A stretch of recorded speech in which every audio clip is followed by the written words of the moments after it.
A video of political commentator Steven Crowder gaslighting his wife Hillary has gone viral on Twitter. I'm going to point out all the manipulative red flags, but most importantly, I will also address both sides of the story. The only way out of this is discipline and respect. But Steven, your abuse is sick.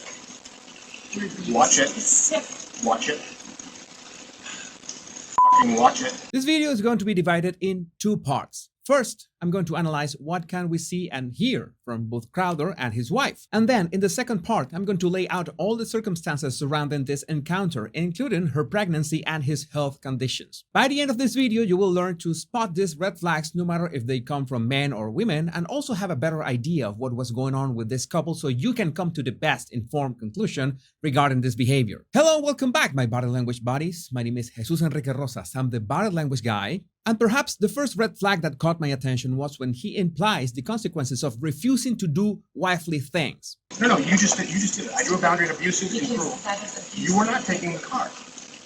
Because if you refuse to do wifely things, then I will go pick up the groceries. He is implying that picking up the groceries is a wifely thing, when picking up the groceries is not something that requires a label, but manipulators love to label people. In this case, the condescending tone, which is prevalent over the whole exchange, is another red flag for gaslighting. What about having just one car?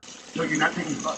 Steven, You're not taking the car. Steven, You are not then taking I the will car. ask them to pick me up. Would you like me to ask? Oh, that's right. It's not a threat, Steven. Get an Uber. Okay, Steven, I can't. Yeah, it's odd that Crowder, having that kind of money, has only one car. But now that I think of it, it sets up perfectly his self-victimization if she dares to take it. You want to walk out right now? Listen to me. I can't go to the gym. I can't go to my parents. I can't call my friends. I can't be home. You're going to take the car and leave me here. Hillary, just think of how boxed in you've made me. Yes, he makes her feel guilty. Think of how boxed in you make me. And I'm sure you noticed that she said, I will ask someone to pick me up. Who would you like me to ask? Yeah, it could be a bit of sarcasm, but it is also something that someone who is used to be controlled would say. And when we talk about control, when a manipulator has reached a certain level of control over their victims, they can allow themselves to say things like this. The only way out of this is discipline and respect. It's the only way out of it, or we're at an impasse. We are at an impasse. Good. Because you can't have any discipline and respect. Steven, See, if you don't do as I say, you're lacking discipline and respect. You are the problem in this relationship. Manipulators have this amazing ability to turn the blame on you. And if you complain, this is what happens. Yeah, there you go. You throw your hand, you give up so easily. I don't give up, Steven. Hillary, Steven? you give up so easily. I just said the only way out of this is discipline and respect. You said, then we're at an impasse. Steven, no, we are at an impasse, okay? If you don't show discipline and respect, then I quote, you throw your hat. You give up so easily. Again, he's blaming her for the situation. And the situation escalates to a literal threat. I love you, but Steven, your abuse is sick. Your abuse Watch it. is sick. Watch it. Fucking watch it. Toxic personalities don't like to be called out on their behavior. Typically, this is when things can get physical. Luckily, this was not the case as far as we know. So if you go just a bit off the rails, they are going to hurt you. Watch this exchange. I'm gonna let go. I'll get what you need me to get. And I need some space. We need to just stop engaging for a little bit, okay? I love you. I love you very much. I don't love you. That's the big problem. I've never received love from you, and the fact that He says quite literally, I don't love you. I've never received love from you. This is a combination of hurting and guilt-tripping at the same time, saying to their faces that whatever they have done so far, it has not been enough. Then he starts mocking her. is when I go, look, I need you to do A, B, C, and D. You just be disciplined about it. You go, no. But I love you more than life itself. Okay. Put on some gloves. No. But I love you more than life itself. That's not fair. That's not fair, and it's disingenuous. He was talking about gloves because their dogs were taking medications that are potentially harmful for pregnant women just on contact. Something that I have a hard time understanding, how a man forces his wife to risk his own unborn children like that. Crowder also has the money to hire one nanny for each dog, so why doesn't he do that? Again, mocking her answers and using her words that she loves him against her is a classic form of gaslighting. He goes as far as to say that it's not fair for him. And of course, forcing her to do something potentially harmful for their unborn children is another form of control. A very sick form of control, because there is absolutely no need for her to do that. In fact, later in the video, he doubles down on that guilt tripping. Put on some gloves. Are you committed enough to do those things? I'm not trying to. Are you committed enough to do those things? You're not committed to anything. You're not committed to anything.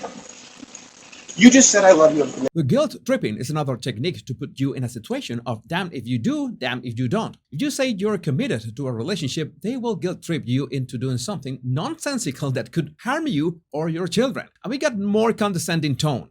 Hillary, you're right in past. Become someone that's you make day in and day out worthy of a wife worthy. It's not just the condescending tone, but also he is implying that she is not worthy, or she is worthless, in other words. He said it himself, and that is exactly how a manipulator wants his victim to feel, worthless. Because in the long run, that's how they become emotional slaves. Now, I'm sure there are going to be many fans of Steven Crowder watching this video, so I want to set the record straight and talk about the circumstances of what was going on with their lives, especially Crowder's health surrounding this situation. But I want to make this absolutely clear. I don't condone gaslighting or manipulation or mistreating coming from either men or women. That is simply unacceptable and nobody has to put up with that. If you're experiencing this kind of red flags, the best you can do is to figure out who is the real person you fell in love with. But let's talk about Crowder's health at that moment. The timestamp marks June 2021, so Hillary was almost 8 months pregnant. But at the same time, Crowder was about to get corrective surgery for pectum excavatum,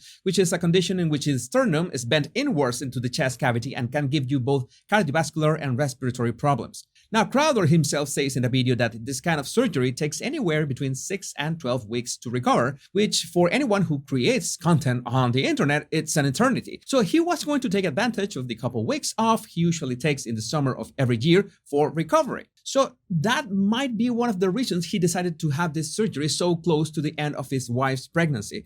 But he would still be 4 weeks short of the bare minimum for a full recovery and to come back to his day-to-day activities. He even assured his fans that he had taped a few episodes in advance so he could upload a few times during that period. Now, you might be asking, okay, he was stressed about the whole situation. Why didn't he just take the time off? Isn't he a YouTuber? He doesn't have any boss or anything. But the fact is that YouTubers at this level have sponsors and contracts that make it real hard to just disappear for months. In fact, for any content creator, it would be stressful to disappear for a couple of weeks. Again, this does not justify Crowder's behavior to his wife, but I thought that it was relevant to understand the circumstances of this case. What happened next is that the stress of the situation rushing things to come back and keep pushing content produced serious problems in his lungs. But of course, all this was at least 1 month after the video you just saw. Again, I am not mentioning any of this to justify his behavior. I'm just setting the record straight about the circumstances because I know some people are going to jump straight to the comments and claim that this is normal behavior under stress. It is not.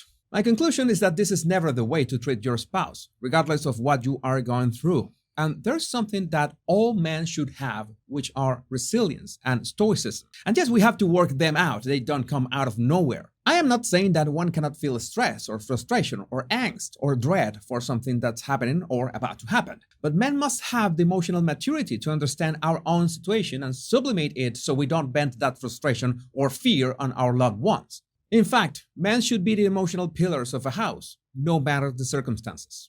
My body language buddies, if you found this video useful, make sure you don't miss my upcoming analysis by subscribing and hitting that bell. And don't forget to download my 100 body language tips right in the description of this video.